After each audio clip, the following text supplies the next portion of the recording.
안녕하세요, 김호준입니다.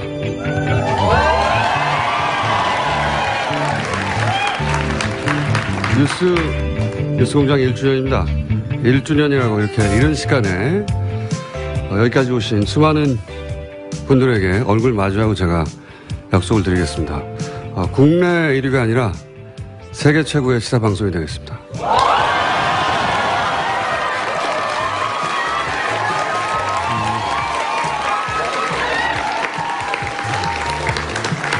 그리고 동시에 당부를 드립니다. 이렇게 이런 시간에 여기까지 오시면 가정은 누가 지킵니까? 정신들 차려주시고 뉴스공장 시작하겠습니다.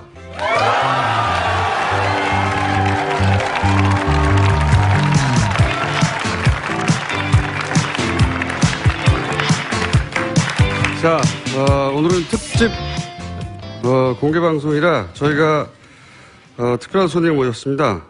지난 탄핵 국면 당시 최고의 풍자송이었고 아마도 이 노래는 길이 남아서 이 시대를 되돌아볼 때 항상 계속해서 소환될 노래죠. 가수 심재경 씨를 모셨습니다. 안녕하세요.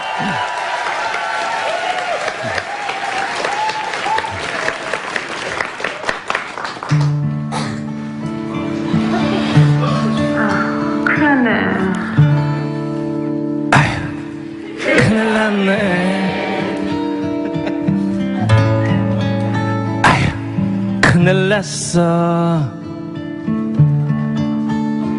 다 죽었네. 다 죽었어. 아유, 그걸 왜 못 막았어. 그걸 그렇게 어떻게. 걔는 그런 쓸데없는 얘기를 뭐하러 했대. 대체 왜 그런데? 아휴, 큰일 났네. 그러네. 아휴, 뭐라고 해야 해. 다 죽었네. 다 죽었어. 그걸 얘기를 좀 짜보고. 그거를 이렇게 저기 만드니까. 그니까 이렇게 할래다가 이제 이거를 이제 그렇게 몰아갈 게 아니라 저렇게 된 걸로 저렇게 될 뻔했던 거를 이제 그렇게 했다. 몰아가야 가야 될 것 같아. 아휴, 큰일 났네. 그러네. 아휴, 어떡하냐. 이렇게 하지 말고 이렇게 해야 될 것 같아. 이렇게 했던 저걸로 했어. 근데 이제 그거를 하지 않으면 이게 되면은 분리를 안 시키면 분리를 안 시키면 이제 나도 이제 분리시켜가지고 이제 그게 다 이제 다 죽어. 아휴, 큰일 났네. 큰일 났네. 아휴, 큰일 났어. 그러네. 다 죽었네. 다 죽었어. 다 죽어. 다 죽어.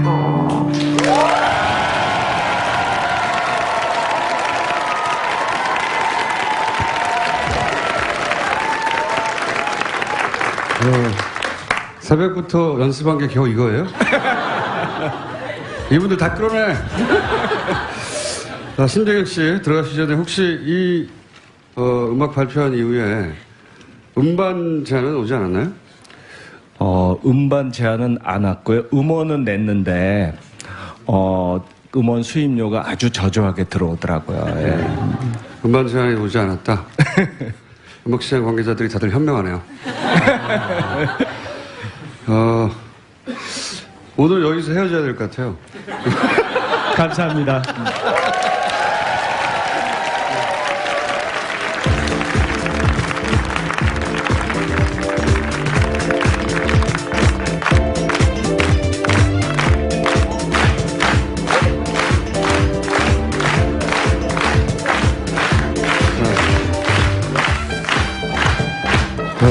오늘 방청객들이 굉장히 열악합니다.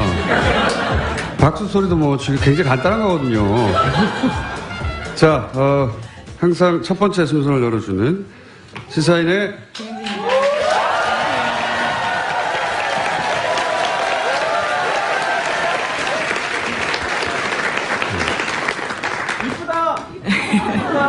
감사합니다.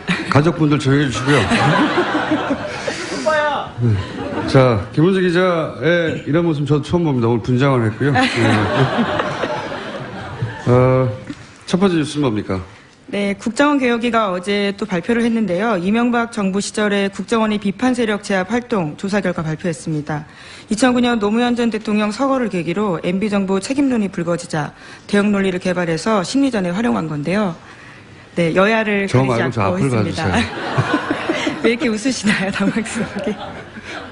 네, 댓글 활동들은요, 여야를 모두 가리지 않고 있었습니다. 당시의 여권 인사들은요, 한나라당 홍준표 최고위원들도 있었고요. 한나라당 안상수 대표, 정두원 최고위원, 원희룡 의원도 있었고, 또 당시 야권 인사로는 송영길 시장, 조국 서울대 교수, 최문순 유시민 작가, 이런 사람들도 있었습니다. 야권 인사, 당시 야권 인사들을 공격하는 건 뭐 당연한데, 홍준표, 당시 이제 BBK 공세를 막는 역할을 했던 양반이거든요. 정두원 최고위원은 개국 공신이고, 그러니까 이 이명박 정권 시절에는 기본적인 예의 또는 의리 따위는 없었다. 굉장히 어울린다. 자, 어울리는 일을 했고요. 네, 다음 뉴스는요. 네, 미디어워치라고 들어보셨을 겁니다. 그 매체와 관련해서도요, 국정원이 개입했다라는 내용들이 나왔습니다. 어제 국정원개혁발전위가 발표한 내용의 또 일부인데, 국정원이 2009년 2월 달에 미디어워치가 창간되면서부터 재원 마련과 관련된 조언을 해주거나 측면 지원을 해줬다라는 내용입니다. 뭐라고요? 잠시 네. 딴 데 신경 쓰다가 뭐 이렇게 많아요? 이렇게 막 들어오는 게. 자, 25분까지만 하라고. 네. 네, 삼성을 비롯해서 26개 민간기업, 그리고 한전 등 10개 공공기관도 미디어워치에 광고를 지원하도록 했다고 합니다. 아, 미디어워치 변희재 씨요? 예. 예, 변희재 씨가 대표인 매체인데요. 변희재 씨가 등장할 줄 알긴 알았는데, 예. 창간 때부터 국정원이 개입했다는 거죠. 네, 예. 그런 내용들이 국정원 내부 문건으로 나온 겁니다. 그 광고 지원도, 요청을 했고, 국정원이 대신 요청해 줬다는 거죠. 예. 네, 그래서 기업 광고비를 지난 4년 동안에 4억가량 받았다라고 하는데요. 하지만 변희재 대표 같은 경우에는 자신들은 국정원이 신문 100부 정도밖에 안 팔았다면서 국정원으로부터 조력을 받았다는 것은 사실이 아니다라고 부인했습니다. 여기 조사가 나빠졌는데 신문은 100부 정도 팔았다는 예. 얘기인 것 같고요. 예. 뭐 다른 기간 동안 다른 지원이 있었는지는 모르겠는데, 어쨌든 지금 밝혀진 것만 보면 그 정도 지원을 받고 얼마나 대단한 권세와 영광을 영원토록 누리겠다고 그런 활동을 해왔는지, 좀 안 됐다는 생각 듭니다, 저는. 사실은. 예. 초라하고. 물론 본인은 부인하고 있겠죠? 네, 모든 걸 다 부인하고 있고요. 자신들은 광고도 기업체를 찾아다녀서 받은 것이다라고 주장하고 있습니다. 찾아갔겠죠, 당연히. 예, 기업 쪽 오지는 않았겠죠. 예. 찾아갔는데 국정원이 거기다가 지원을 하도록 다 얘기해 뒀다는 거 아닙니까? 지금 밝혀진 거는. 네, 그렇죠. 자, 이번이 등장할 줄은 알았어요. 근데 너무 사이즈가 작네요. 다음 뉴스는요? 네, 노무현 전 대통령 유족이 자유한국당 정진석 의원을 검찰에 고소했습니다. 노 전 대통령이 숨지기 직전 부부싸움을 했다고 말해서 고인과 유족의 명예를 훼손한 혐의입니다. 당사자인 정진석 의원은 정치보복이라는 주장을 굽히지 않고 있습니다. 흥분하지 마시고요. 그 방청객들이 있다 보니까 예, 진행에 크게 방해가 되네요. 자꾸 궁시렁거리시고. 박수도 제대로 못 치면서 뭘 잘했다고.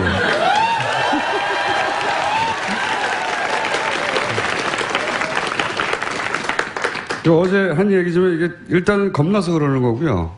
자신들이 한 짓을 누구보다 자신들이 잘 아니까. 또 하나는 이제는 이제 피해자 코스프레를 하는 거죠. 예, 우리를 탄압하는 거다. 정치적 보복이다. 라는 프레임으로 이제 맞서려고, 자해를 하는 거죠. 먼저 나선 겁니다. 예, 일부러 그러는 거고, 예, 겁나서 그러는 거고, 일부러 자신들을 공격하라고, 공격하면 정치적 보복이라고 하려고. 예. 전체적으로 이명박 전 대통령 측과, 또는, 어버이연합 추선희 사무총장도 마찬가지로 정치보복이라는 워딩을 계속 사용하고 있어요. 앞으로 이제 계속 나올 이야기인 것 같습니다. 정치보복이다. 예.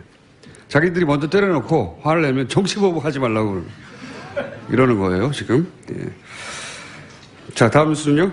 예, 뿐만 아니라 어제 홍준표 자유한국당 대표도 노무현 전 대통령 서거 논쟁을 자제하자라고 하면서도 당시 의혹을 다시 걸어냈습니다.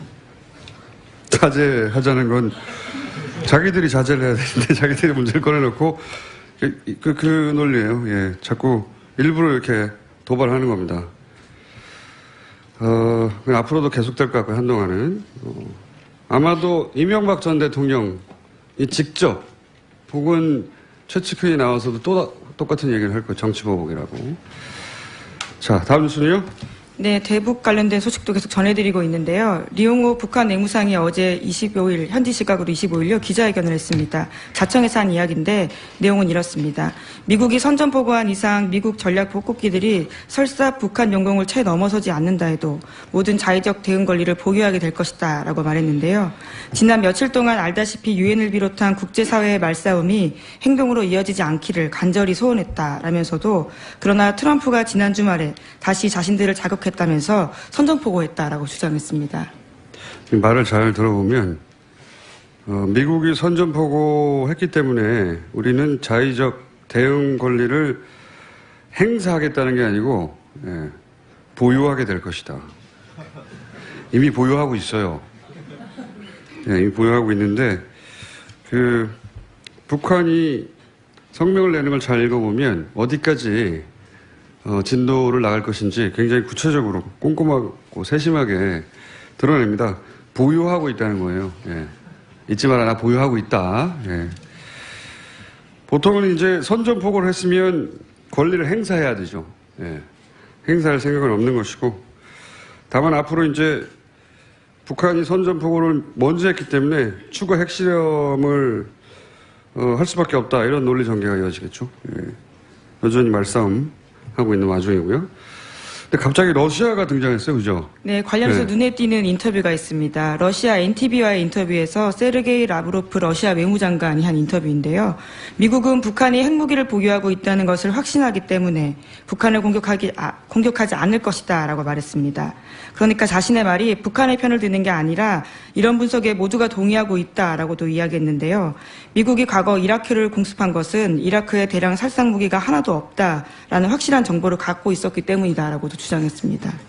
이건 뭐 미국을 디스하면서 동시에 북한을 핵 보유국으로 인정한 것과 마찬가지죠. 왜냐하면은 미국이 이라크를 공습하는 대외적 명분은 살상 무기가 있다는 거였어요. 근데 거꾸로 살상 무기가 대량 살상 무기가 없다는 걸 알았기 때문에 공습한 거라는 거고, 예. 동시에 북한이 핵무기가 있다는 걸 알기 때문에 이번에는 공격하지 않을 것이다. 핵이 있고 핵 보유국이다, 사실상. 이걸 인정한 거예요. 그러면서 외무성 미국 국장인가요? 최선희? 예. 네, 북한의 대미외교 핵심 실무자입니다.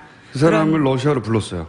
네, 최선희 외무성 미국 국장이 모스크바를 방문해서 회담을 가질 예정이라고 어제 북한 통신이 발표했는데요. 조선중앙통신입니다. 최선희와 일행이 모스크바를 방문하기 위해서 9월 25일 평양을 출발했다라고 합니다. 이제 미국은 끊임없이 중국이 해법이라고 얘기하고 있는데, 예. 중국 해법이 사실상 벽에 어느 정도 부딪혔기 때문에 러시아로 이 문제를 풀어볼까 하는 것이고, 이건 문재인 대통령의 러시아 방문과도 인과관계가 있을 거라고 봅니다. 예. 중국보다 러시아가 굉장히 적극적으로 나서서 이 북핵 문제를 풀어보려고 하는 사인들이 드러나고 있다. 네, 이런 초청은 굉장히 이례적인 일이라고 하거든요. 예. 러시아를 주목해서 볼 때가 됐어요. 이때가 중국만 얘기했는데 러시아가 굉장히 적극적으로 북핵 문제를 자신들이 해결하겠다고 나선 겁니다. 네, 지난 12일에도요, 미국 육자회담 수석 대표를 러시아가 초청해서 중재에 나서려는 움직임을 보였다고 합니다. 이 정도 이제 국제 정세는 뉴스공장 청취자라면 다 알고 있지 못하겠지만요. 아셔야 하는 겁니다. 예. 대답까지 요구한 건 아니에요. 진행을 방해하지 마시고요. 자, 다음 뉴스는요. 예, 도널드 트럼프 미국 대통령의 트위터가 또 말썽인데요. 이번에는 내국 문제입니다. 국가 연주 때 인종차별에 항의하는 뜻으로 무릎을 꿇은 일부 미국 프로풋볼 선수들의 행위를 문제 삼았습니다. NFL 경기 보이콧까지 주장하자 구단과 선수들이 집단으로 반발하고 있습니다. 보이콧만 주장한 게 아니에요. 예. 연주되는 동안 이제 미국을 대표하는 스포츠잖아요. 미국에만 사실상 있는 스포츠인데, 그래서 미국인들에게는 미국을 대표하는 스포츠라고, 상징하는 스포츠라고 인식되는 경기에서 국가가 연주되는 동안 무릎을 꿇었다 이거예요. 그래서 트럼프 대통령이 선수들한테 개XX라고 했어요. 예. 욕설뿐만 아니라 해고까지 요구했습니다. 네. 근데 거꾸로 구단주들은 선수들 편을 들었습니다. 구단주들은 트럼프 대통령에 대해서 비판 성명을 냈죠. 예. 트럼프 대통령 이제 인종차별에 대한 이게 항의거든요. NFL에 워낙 흑인 선수들이 많다 보니까 예, 공식적으로 항의하기 지난달부터 시작됐어요. 이게 어떤 선수가 시작했는데 어떤 선수가 시작했는지 이름을 잊어버렸어요.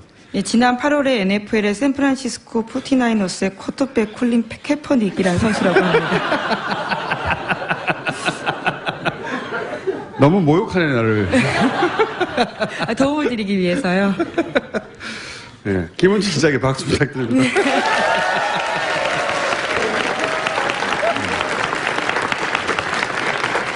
네, 밖에 계신 분들은 박수 쳐도 소리 안 들려요.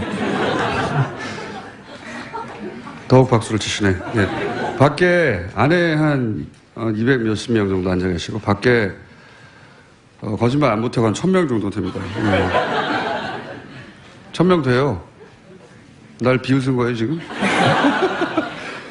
하여튼 7, 800명 정도 합쳐서 한 1000여 명 오늘 아침에 이 새벽에 정신도 없이 오셨네요. 자, 트럼프 대통령은 근데 이게 의도적인 면도 있어요. 예, 자기가 어차피 진보 진영에서 지지받지 못한다는 걸 너무 잘 알고 있고, 그래서 자신이 확실히 표를 얻을 수 있는 곳만 계속해서 때리는 행보를 하고 있습니다. 네. 그러면 그럴수록 탄핵의 시기는 다가오고 있는 것 같다고 저는 생각합니다. 제가 말을 시킬 때만 하시고요. 진행을 경찰에 신고 좀 해주세요. 이거. 아까부터 계속 얘기해 주시는데. 자, 다음 뉴스는요. 거의 다 됐습니다. 시간이. 하나만 더 하고 넘어가죠. 네, 아베 일본 총리가 중의원 해산 방침을 공식 발표했습니다. 29%까지 떨어졌던 내각 지지율이 북핵 위기가 고조되면서 50%로 회복됐는데요. 그러자 다시 신임을 묻겠다라는 겁니다. 각종 부패 스캔들로 자신의 어떤 스캔들을 묻기 위해서 하는 태도라는 비판이 쏟아지고 있습니다. 예, 북한 문제로 그 아베 내각이 계속 오버해왔잖아요. 미사일 지나간 뒤에 지하실 대피시키고. 지나갔는데 왜 대피십니까? 예. 그리고 미사일이 지나간 상공 거기서 한 5, 600km 서울 부산보다 훨씬 멀어요. 예. 거기 있는 사람들도 미사일 지나갔는데 대피시키고 그런 과정을 통해서 또 동시에 문재인 대통령에 대해서 끊임없이 문재인 대통령은 트럼프로부터 무시당하고 있고 아베는 인정받고 있다고 하는 산케이발 극우신문이죠. 산케이발 사실상 만들어낸 뉴스가 끊임없이 나왔죠. 예, 여러 차례 계속해서 나왔어요. 오보를 생산하고 있습니다. 예, 오보가 아니고 만들어낸 거예요. 오보는 의도가 담기지 않은 거잖아요. 이건 만들어낸 거라고 그러는데 한 번도 아니고 그런 과정을 통해서 지지율이 50% 가까이 올라갔어요. 예. 근데 웃기는 거는 그렇게 산케이가 계속해서 만들어낸 가짜 뉴스를 우리 언론이 반갑게 받아 썼죠. 보수 신문에서. 예. 그것도 한번 총정리해서 저희가 얘기할 텐데 여하간 이 틈에 실임을 묻겠다고 아베 총리가 나섰어요. 예. 개헌을 하려고 하는 거죠. 예. 개헌에 3분의 2가 필요한데 3분의 2까지는 못 얻는다. 예. 예언하는 바입니다. 예. 예언이 틀리면 아베한테서 따지세요. 자, 오늘은 여기까지 해야 되겠습니다. 시사인의 김은지였습니다. 감사합니다.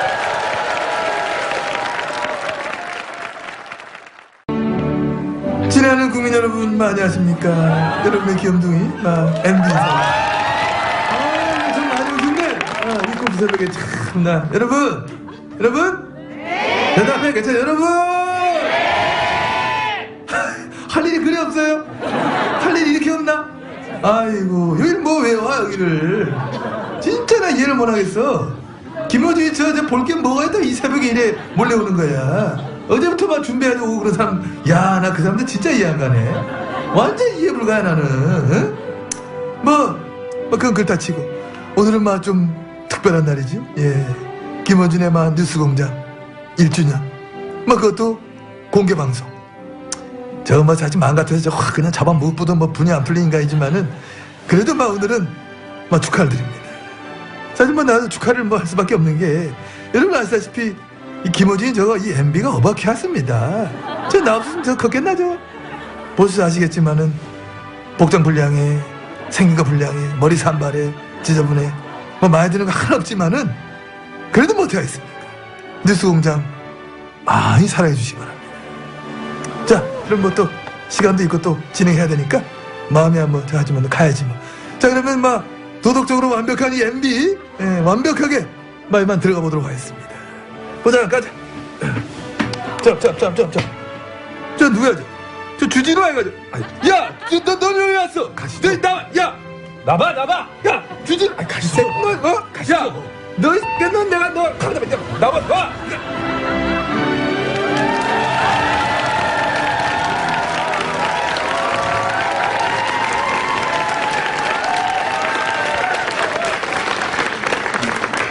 뉴스공장 최대 조력자는 두 전직 대통령 그리고 한 분은 민간인이죠. 이명박, 박근혜 그리고 최순실 세 분에게 이 자리를 빌어서 심심한 감사를 드리고요. 그래서 1주년 첫 순서는 이 세 분의 숨은 재산 찾기를 오랫동안 몇 년째 하고 있는 두 분입니다. 주진우 기자.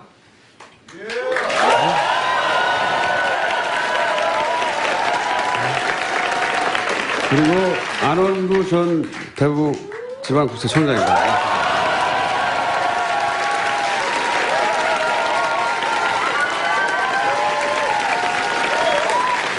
아니, 근데 시켰어요? 네? 돈 줬어요? 저 앞에 세 번째 앉아 계시면 자꾸 말씀하시는데 경찰을 부를 수가 있어요. 남자는 조용히 해주세요. 네. 자, 여기 유튜브로도 나가고, TBS도 생방송을 하고 있고, 나중에 영상으로도 올라오겠지만, 라디오로만 들으시는 분들에서 잠깐 이 무대를 설명드리면, 이 무대가 이 밑에 동그란 뭡니까, 황토색, 황토색도, 이게 고기를 형상한 발판이에요. 제가 보기에는 스팸입니다. 가짜 고기. 사장님이 제작비를 이거밖에 안 주셔가지고 이렇게 고기가 될 뻔한 게 스팸이 됐어요.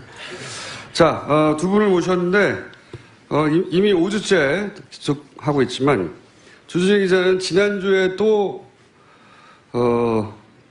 관련 취재를 나갔다 왔습니다. 그래서 지난 주말에 돌아왔는데 성과가 있었습니까? 네.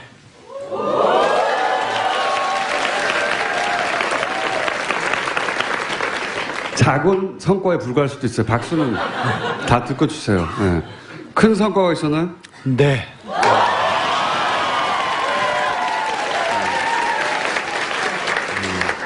이명박 전 대통령과 관련이 있습니까? 네.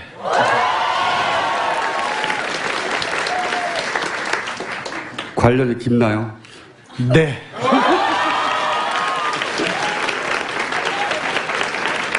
이것으로 주진우 기자 인터뷰를 마치고요. 근데 사실은 주진우 기자가 떠나기 직전에, 본인은 이 얘기 하는 걸 싫어하겠지만, 김성주 아나운서에게 폭력을 행사하겠다고 해서 무리를 일으켰어요. 예. 김성주 아나운서에게 개인 감정이 있습니까? 아니요, 없습니다. 없습니다. 그냥 어디까지나 공적 차원에서 얘기한 건데, 제가 좀 부족하고 좀 표현이 거칠어서 문제가 됐습니다. 근데, 저희가 지금 몇 주째 이명박 대통령에 대한 그 문제를 제기하고 있는데, 소름 끼치는 침묵이 이어지고 있습니다. 그런데 김성주 아나운서 얘기를 했다고 해서 이렇게, 대서특필하고 그리고 또, 일베 같은 일부 그 네티즌이 달려들어서 이렇게 돌을 던지는 부분에 대해서는 조금, 좀 안타까움이 있습니다. 네. 안타까움이 있다고 하고요. 근데 김성주 아나운서가 이제 MBC 파업 사태 때 올림픽 중계를 한 이후에 특별히 더 잘 나갔다고 하는 그런 인식이 있는 것 같은데 그렇게 생각하십니까? 네, 저는, 네, 아니, 여기다 질문한 거예요. 네, 저는, 방송에 자꾸 개입하지 마시고. 전 그렇게 봅니다.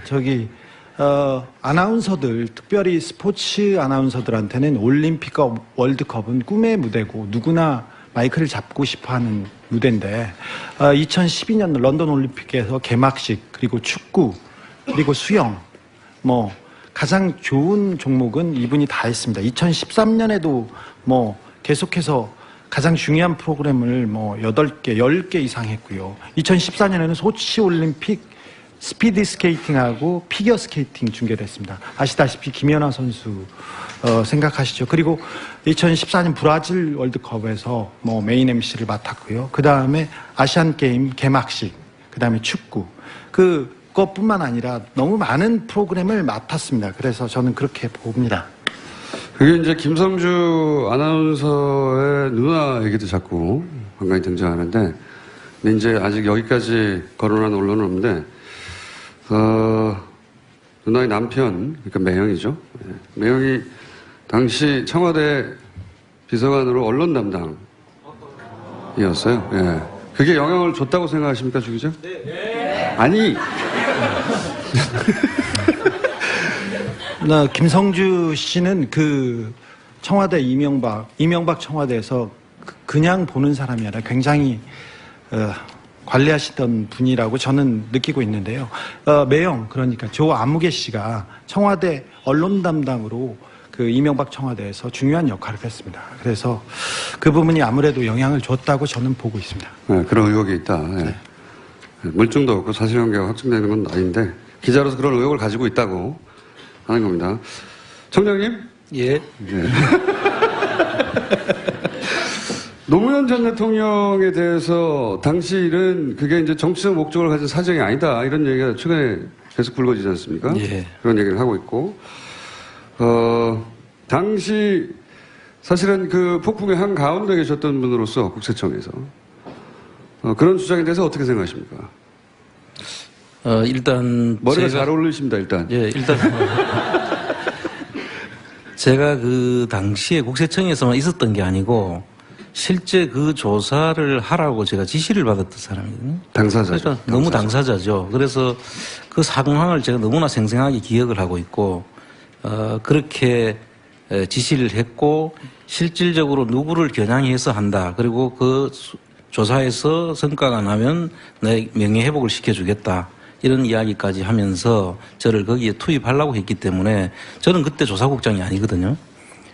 세원관리국장으로 자천돼 있던 시기였고, 그때 이 조사에 투입하라고 했다는 것 자체가 이거는 명백한 정치적 세무조사다. 표적해서 어떤 사람을 명백하게 데미지를 주기 위한 조사다. 이렇게 말할 수 있습니다. 실제 당시에 한상률 구치총장이 노무현을 잡기 위해서 하는 거라고 하지 않았습니까? 그랬습니다. 네, 네. 구체적으로. 그 당시에 그 대통령하고 일주일에 한두 번씩 독대도 한다고 했고 그 중간에 한번 전화를 받으면서 손을 이렇게 지켜드리면서 여기하고 내가 지금 통화를 하고 있다. 뭐 명백하지 않습니까? 네. 마무리를 다소곳하게 하시네요. 자, 오늘은, 오늘 본론은 지난주부터 저희가 집중적으로 닷새 실소유주가 누군가 얘기를 해왔습니다. 근데 이게, 이분들 다 끌어내주세요! 자꾸 방해하세요. 네. 자, 집중적으로 다뤄왔는데, 오늘은 그 다스 실소유주 문제를 정리를 한번 해볼까 합니다. 이게 생각보다 이해하기가 쉽지 않아요. 예. 이런 큰 기업의 뭐 상속세나 주식 관련 처분에 대해서 익숙하지 않은 분들이 대다수일 테니까. 다스 실소유주 문제는 왜 중요하냐? 다스의 실소유주가 BBK의 실소유주거든요. 네. 검찰에서는 김경준 씨가 BBK 실소유주라고 했고, 그래서 10년 가까이 수감됐었는데, 만약 김경준 씨가 아니라 다른 사람이 실소유주면 그 실소유주가 같은 처벌에 대상이 될 수 있다. 당연하죠. 그리고 그 관련 정황으로 이제 다스의 돈을 돌려받기 위해서 이명박 정부의 청와대가 민정라인과 외교라인을 움직여서 그 돈을 받도록 노력했다. 뭐 이런 얘기는 문서와 함께 얘기했죠. 그리고 이제 이어진 얘기가 이제 다스 얘기입니다. 다스의 실소유주. 49%를 소유하고 있던 최대주 처남 김재정 씨가 갑자기 사망을 했어요. 49% 최대 주주예요. 그런데 그 이후에 벌어진 일들을 보면 김재정 씨가 과연 실소유주가 맞느냐 하는 의혹을 가질 수밖에 없는 일들과 문서들이 나왔죠. 예. 관련해서 정리를 먼저 한번 해보겠습니다. 총장님? 예. 네. 다소곳하게 마무리하지 마시고 이번에는. 지난주까지 이야기를 종합하면 중간 결론은 처남 김재정 씨는 다스의 실소유주가 아니다. 라고 저희가 잠정 중간 결론을 냈어요. 예. 첫 번째 이유가 뭡니까? 상속이라는 건 여러분 다 잘 아시다시피, 망자가 돌아가시면 그 유가족들이 재산을 받는 것을 이야기합니다. 그런데 그러면 상속세 신고도 해야 될 주체도 유가족들이 되는 것이죠. 그런데 이 내용, 그 검토 내용을 보면, 우리 주진우 기자가 그 확보한 내용을 보면, 그 상속세 신고를 검토하는 중에 유가족의 내용은 한 번도 언급되지 않고 있습니다. 그래서 이 부분에 대해서 유가족은 배제한 그런 신고 검토라는 것은 이게 돌아가신 분의 재산이라고 보기 어려운 점이 있다, 이렇게 생각을 합니다. 두 번째는요? 많습니다. 빨리 해주세요. 두 번째는 예. 상속세 그 절세안을 검토하는 그 안 중에 청계재단에다가 전액을, 그러니까 김재정 씨 재산 전부를 청계재단에, 그 이명박 씨가 만든 재단에다가 전액을 기부하는 안도 검토가 되고 있습니다. 그게 유족들 것이라면 그걸 할 수가, 이쪽에서 검토할 필요가 없는 사안이죠. 세 번째는요? 예, 세 번째는 그 다스 김재정 씨 재산을, 김재정 씨 지분을 그 물납이라고 하는데요. 그 원래는 현금이나 부동산으로 먼저 납부를 해야 되는데 그게 안 될 경우에는 주식으로 대신 세금을 납부할 수 있는 제도가 물납제도인데, 그 물납을 하면서 이 부분에 대해서는 그 다스시 그 물납했던 재산을 다스가 사오는 방안하고, 그 다음에 매각을 하는 안을 다 검토를 합니다. 근데 사오게 되면 형인 이상은 씨 지분이 46%가 있지 않습니까? 그 재산이 나중에 76%까지 상승할 수 있는 그런 요인이 있으니까 회사가 형한테 넘어가는 거죠. 완전 경영권이 형한테 다 넘어가는 것이죠. 그리고 또 제3자한테 매각이 될 경우에는 제3자가 경영권에 압박을 줄 수 있죠. 뭐 주총을 열어라, 정보를 달라, 이렇게 이야기할 경우에 그걸 거부할 방법이 없으니까 그 부분을 막고자 하는 그런 검토안이 나옵니다. 그러니까 이제 김재정 씨 유언도 없는데 김재정 씨 재산을 왜 전액 청계재단에, 이명박 대통령의 청계재단에 내느냐, 이것도 말도 안 되는 것이고, 또 하나는 이제 주식으로 대신 내면서 주식으로 냈을 경우에 그 김재정 씨 지분으로 있던 것들이 주식으로 나가잖아요. 그럼 다른 사람이 살 수도 있잖아요. 혹은 다스가 되사면은 나머지 절반 가까이 지분을 가지고 있던 형의 지분이 왕창 올라가거든요. 둘 다 안 된다 이런 검토하는 내용이 있어요. 예. 그리고 또 있죠. 예. 물납을 할 경우에 그 유족들이 그 부담하게 되는 상속 그 현금이라든지 이런 부분들이 있을 수가 있게 생기는데 그랬을 경우에 다스에서 그 부분을 보전해주는. 근데 보전이라는 말은 보태서 채워주는 그분들이 부담해야 될 것을 다스에서 채워주는 그런 안도 검토가 되고 있습니다. 이것도 자기 것이라면 유족들 것이라면 그 다스에서 그렇게 그 채워줄 필요가 없죠. 이게 또 무슨 얘기인지 못 알아듣는 표정들이 쫙 있기 때문에 김재동 씨 지분으로 법적으로는 돼 있었잖아요. 근데 그 지분의 일부를 떼가지고 주식으로 내버렸어요. 그러니까 김재동 씨 유가족 입장에서 불만이 생길 수 있잖아요. 자기 재산이었으면 당연한 건데 원래부터 자기 재산이 아니고 법적으로만 있다가 그래도 법적으로 자기 앞으로 있었는데 떼가지고 가져가 버리면 그래서 그걸 다스가 돈으로 보존해 준다는 겁니다. 불만 가지지 말라고. 이해가셨죠? 네. 청장님 이렇게 해주십시오. 우리 김총수가 확실히 요약하고 이런 너무 뛰어나죠? 네. 네. 청장님 칭찬은 필요 없고요. 자, 또 있죠. 뭐 많습니다만 이제 한두 가지로 요약해 주세요. 예. 검토 안에 보면은 다스 주식을 제외하고 신고하는 방안까지 검토를 하고 있습니다. 그 김재정 씨 유산이라면 다스를 제외하고 신고를 하겠다고 검토할 수가 있겠습니까? 절대 할 수 없죠. 그런데 그 안을 이 검토 안 속에 하고 있어서 의심을 사기에 충분한 그런 내용이 되겠습니다. 그러니까 다스를 포함시킬지 말지 다스의 최대 주주인데 그걸 결정할 권한이 다른 사람에게 있었다 이런 의미인 거죠. 이것도. 그렇죠. 예. 네. 저희가는 문서로 나온 것을 저희가 요약해서 다시 한번 리마인드 시켜준 거고요. 이 내용 굉장히 중요하거든요. 이 관련해서 지금 뭐 포탈이나 다른 언론에서 다루고 있지 않은데 앞으로 굉장히 중요해질 겁니다. 이 방송을 다시 듣기를 하시게 될 겁니다 아마. 근데 그때 그랬다고. 하나만 더 제가 보태면. 안 되는데. 딱 하나만 더 해주세요 그러면. 그 상속세를 하고 난 다음에 정리된 자료를 보니까 다스 주식의 24%가 그 건영미 씨라고 김재정 씨 부인 앞으로 가 있습니다. 그럼 원래 이 유언이 없을 경우에는 법정 상속을 해서 건영미 씨와 그 자제분들 사이에 법정 지분만큼 정확하게 상속이 돼야 되는데 다스의 그 지분은 다 건영미 씨한테로 가 있어요. 24%가. 한 사람에게만. 한 사람에 가 있죠. 자식들에는 다 전혀 가지를 않았습니다. 그리고 또 지금 오늘 와서 이 등기부 등본을 제가 받아서 보니까요. 이 등기부 등본상에 있는 부동산은 전부 다 그 다른 사람, 건영미 씨 이름으로 돼 있으면서도 또 그 뒤에 건저당을 설정해 놨다든지 이 부동산에 대해서는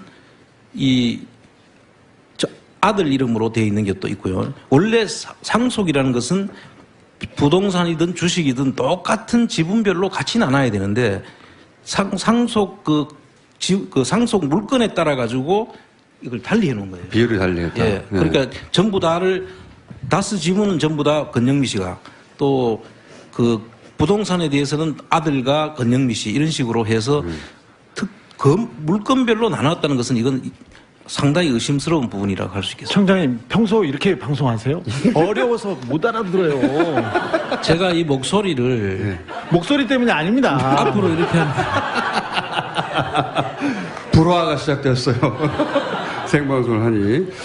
자, 방금 얘기는 상속하게 되면 같은 지분으로 모든 재산을 나누는데 재산의 종류별로 막 다르다. 누군가 의도가 개입돼 있다. 예, 이런 얘기인 그렇습니다. 예.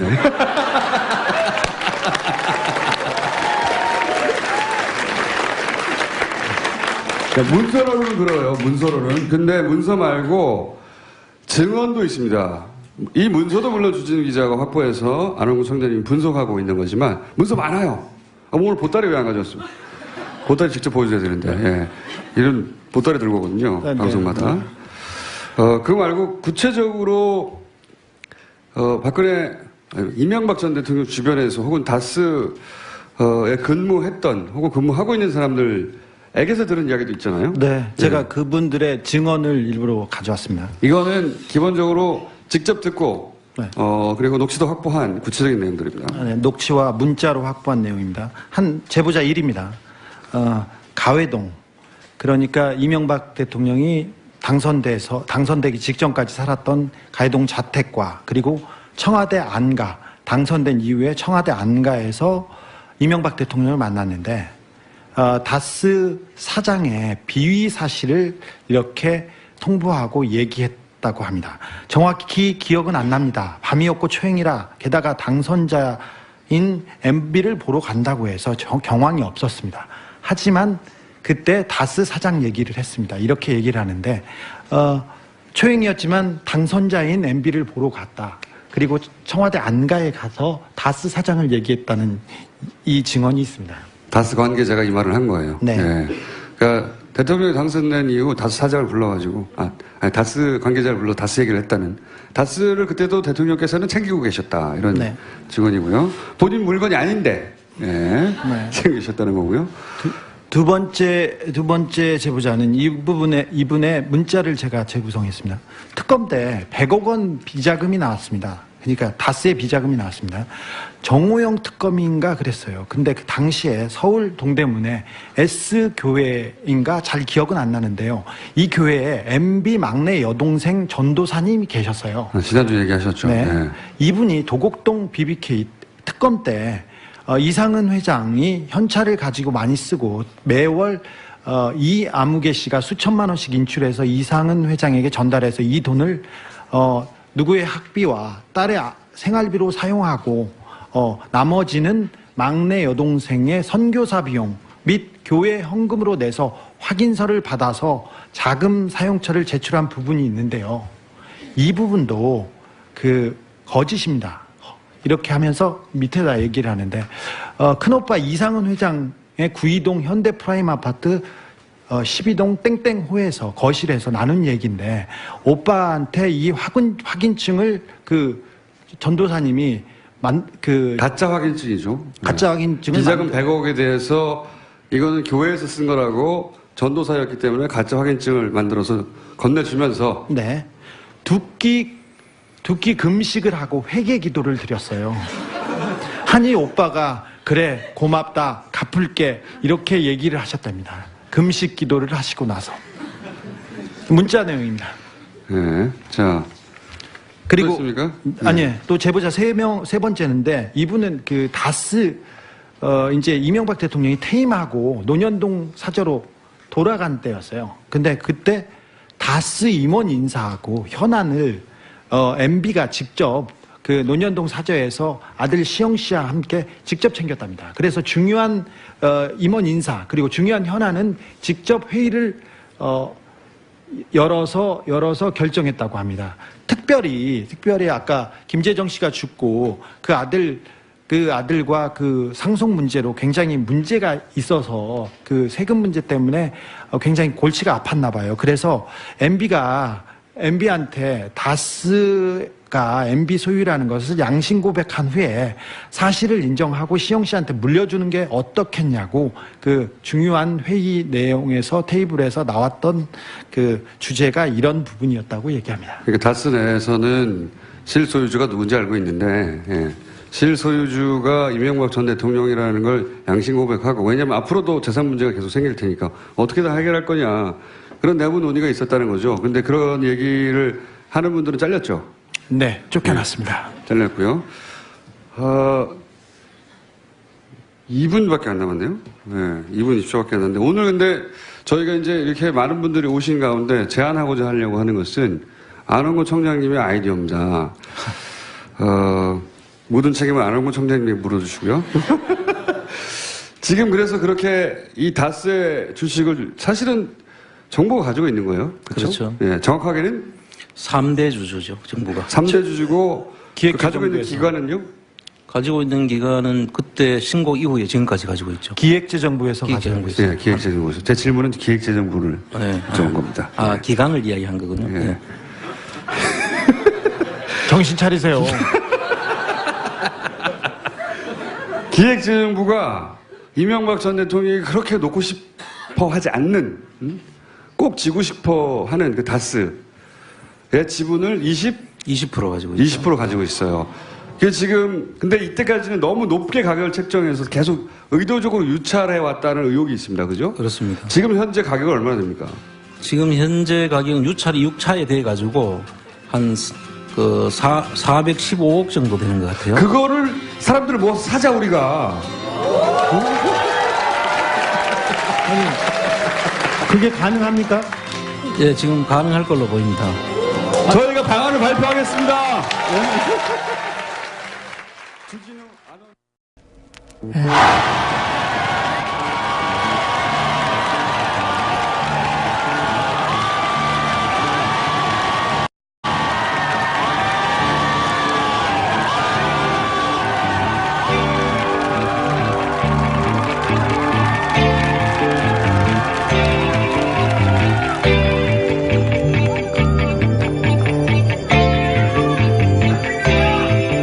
안녕하세요, 김호준입니다.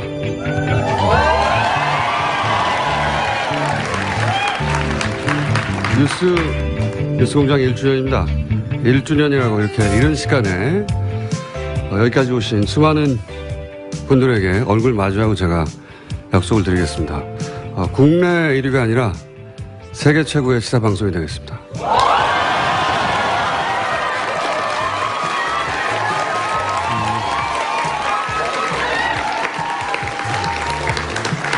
그리고 동시에 당부를 드립니다. 이렇게 이런 시간에 여기까지 오시면 가정은 누가 지킵니까? 정신들 차려주시고 뉴스공장 시작하겠습니다.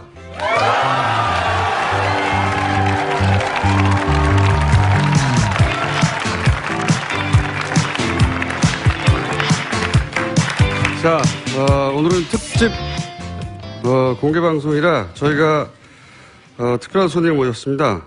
지난 탄핵 국면 당시 최고의 풍자송이었고 아마도 이 노래는 길이 남아서 이 시대를 되돌아볼 때 항상 계속해서 소환될 노래죠. 가수 심재경 씨를 모셨습니다. 안녕하세요.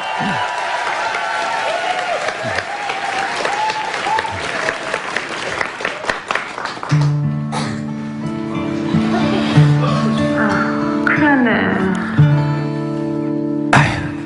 큰일 났네. 아휴, 큰일 났어. 다 죽었네. 다 죽었어. 아휴, 그걸 왜 못 막았어. 그걸 그렇게 어떻게 걔는 그런 쓸데없는 얘기를 뭐하러 했대. 대체 왜 그런데?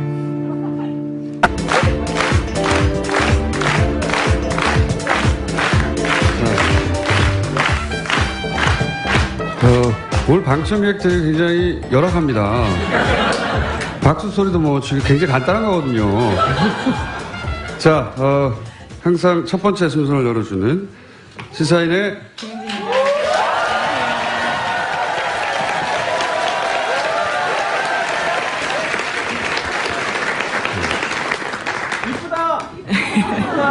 감사합니다.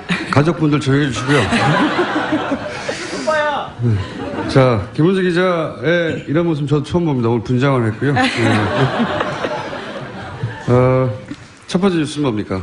네, 국정원 개혁위가 어제 또 발표를 했는데요. 이명박 정부 시절에 국정원이 비판 세력 제압 활동 조사 결과 발표했습니다. 2009년 노무현 전 대통령 서거를 계기로 MB정부 책임론이 불거지자 대응 논리를 개발해서 심리전에 활용한 건데요. 네, 여야를 저 가리지 말고 저 않고 앞을 했습니다. 왜 이렇게 웃으시나요, 당황스럽게? 네, 댓글 활동들은요, 여야를 모두 가리지 않고 있었습니다. 당시의 여권 인사들은요, 한나라당 홍준표 최고위원들도 있었고요. 한나라당 안상수 대표, 정두원 최고위원, 원희룡 의원도 있었고, 또 당시 야권 인사로는 송영길 시장, 조국 서울대 교수, 최문순 유시민 작가 이런 사람들도 있었습니다. 야권 인사, 당시 야권 인사들을 공격하는 건 뭐 당연한데, 홍준표, 당시 이제 BBK 공세를 막는 역할을 했던 양반이거든요. 정두원 최고위원은 개국 공신이고, 그러니까 이 이명박 정권 시절에는 기본적인 예의 또는 의리 따위는 없었다. 굉장히 어울린다. 자, 어울리는 일을 했고요. 네, 다음 뉴스는요. 네, 미디어워치라고 들어보셨을 겁니다. 그 매체와 관련해서도요, 국정원이 개입했다라는 내용들이 나왔습니다. 어제 국정원개혁발전위가 발표한 내용의 또 일부인데, 국정원이 2009년 2월 달에 미디어워치가 창간되면서부터 재원 마련과 관련된 조언을 해주거나 측면 지원을 해줬다라는 내용입니다. 뭐라고요? 잠시 네. 딴 데 신경 쓰다가 뭐 이렇게 많아요? 이렇게 막 들어오는 게. 자, 25분까지만 하라고. 네. 네, 삼성을 비롯해서 26개 민간기업 그리고 한전 등 10개 공공기관도 미디어워치에 광고를 지원하도록 했다고 합니다. 아, 미디어워치 변희재 씨요? 예. 예, 변희재 씨가 대표인 매체인데요. 변희재 씨가 등장할 줄 알긴 알았는데, 예. 이게 창간 때부터 국정원이 개입했다는 거죠. 네, 예. 그런 내용들이 국정원 내부. 큰일 났네. 큰일 났네. 아유, 뭐라고 해야 해. 다 죽었네. 다 죽었어. 그걸 얘기를 좀 짜보고. 그거를 이렇게 저기 만드니까. 그니까 이렇게 할래다가 이제 이거를 이제 그렇게 몰아갈 게 아니라. 저렇게 된 걸로 저렇게 될 뻔했던 거를 이제 그렇게 했다. 몰아가야 그런 식으로 가야 될 될것 것 같아. 같아. 아휴, 큰일 났네. 큰일 났네. 아휴, 어떡하냐. 이렇게 하지 말고 이렇게 해야 될 것 같아. 이렇게 했던 저걸로 했어. 근데 이제 그거를 이제 자꾸 않으면 이게 되면은 분리를 안 시키면 분리를 안 시키면 그래가지고 이제 나도 이제 분리시켜가지고 이제 그게 다 이제 다 죽어. 아휴, 큰일 났네. 큰일 났네. 아휴, 큰일 났어. 큰일 났네. 다 죽었네. 다 죽었어. 다 죽어. 다 죽어.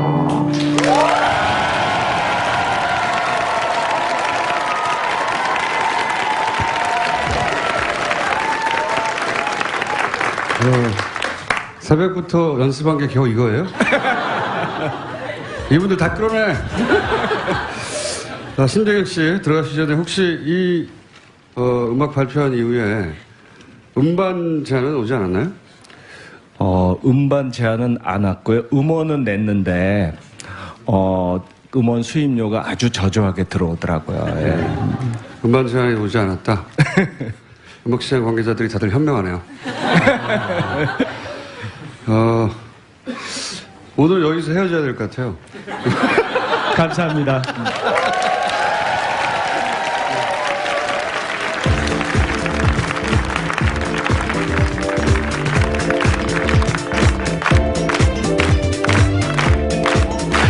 문건으로 나온 겁니다. 광고 지원도 요청을 했고 국정원이 대신 요청해 줬다는 거죠. 예. 네, 그래서 기업 광고비를 지난 4년 동안에 4억가량 받았다라고 하는데요. 하지만 변희재 대표 같은 경우에는 자신들은 국정원이 신문 100부 정도밖에 안 팔았다면서 국정원으로부터 조력을 받았다라는 것은 사실이 아니다라고 부인했습니다. 여기 조사가 나빠졌는데 신문은 100부 정도 팔았다는 예. 얘기인 것 같고요. 예. 뭐 다른 기간 동안 다른 지원이 있었는지는 모르겠는데 어쨌든 지금 밝혀진 것만 보면 그 정도 지원을 받고 얼마나 대단한 권세와 영광을 영원토록 누리겠다고 그런 활동을 해왔는지 좀 안 됐다는 생각 듭니다. 저는 사실은 예 초라하고 물론 본인 부인하고 있겠죠? 네, 모든 걸 다 부인하고 있고요. 자신들은 광고도 기업체를 찾아다녀서 받은 것이다라고 주장하고 있습니다. 찾아갔겠죠, 당연히. 예, 기업 쪽 오지는 않았겠죠. 예. 찾아갔는데 국정원이 거기다가 지원을 하도록 다 얘기해 뒀다는 거 아닙니까? 지금 밝혀진 거는? 네, 그렇죠. 자, 이번이 등장할 줄은 알았어요. 근데 너무 사이즈가 작네요. 다음 뉴스는요? 네, 노무현 전 대통령 유족이 자유한국당 정진석 의원을 검찰에 고소했습니다. 노 전 대통령이 숨지기 직전 부부싸움을 했다고 말해서 고인과 유족의 명예를 훼손한 혐의입니다. 당사자인 정진석 의원은 정치보복이라는 주장을 굽히지 않고 있습니다. 흥분하지 마시고요. 그 방청객들이 있다 보니까 예, 진행에 크게 방해가 되네요. 자꾸 궁시렁거리시고 박수도 제대로 못 치면서 뭘 잘했다고.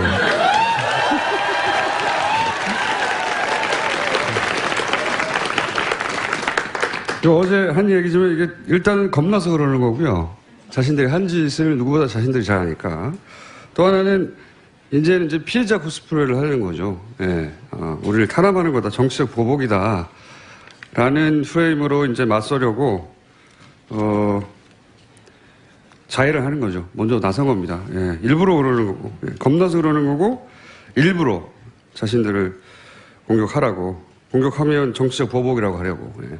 전체적으로 이명박 전 대통령 측과, 또는, 어버이연합 추선희 사무총장도 마찬가지로 정치보복이라는 워딩을 계속 사용하고 있어요. 앞으로 이제 계속 나올 이야기인 것 같습니다. 정치보복이다. 예. 자기들이 먼저 때려놓고 화를 내면 정치보복하지 말라고 이러는 거예요, 지금. 예. 자, 다음 뉴스는요? 예, 뿐만 아니라 어제 홍준표 자유한국당 대표도 노무현 전 대통령 서거 논쟁을 자제하자라고 하면서도 당시 의혹을 다시 걸어냈습니다. 자제하자는 건 자기들이 자제를 해야 되는데 자기들이 문제를 꺼내놓고 그 논리예요. 예, 자꾸 일부러 이렇게 도발하는 겁니다. 앞으로도 계속될 것 같고요, 한동안은. 아마도 이명박 전 대통령이 직접 혹은 최측근이 나와서도 또 똑같은 얘기를 할 거예요. 정치보복이라고. 자, 다음 뉴스는요? 네, 대북 관련된 소식도 계속 전해드리고 있는데요. 리용호 북한 내무상이 어제 25일, 현지 시각으로 25일요, 기자회견을 했습니다. 자청에서 한 이야기인데 내용은 이렇습니다. 미국이 선전포고한 이상 미국 전략 복국기들이 설사 북한 영공을 채 넘어서지 않는다 해도 모든 자의적 대응 권리를 보유하게 될 것이다 라고 말했는데요. 지난 며칠 동안 알다시피 유엔을 비롯한 국제사회의 말싸움이 행동으로 이어지지 않기를 간절히 소원했다라면서도 그러나 트럼프가 지난 주말에 다시 자신들을 자극했다면서 선전포고했다라고 주장했습니다. 말을 잘 들어보면 미국이 선전포고했기 때문에 우리는 자의적 대응 권리를 행사하겠다는 게 아니고 보유하게 될 것이다. 이미 보유하고 있어요. 이미 보유하고 있는데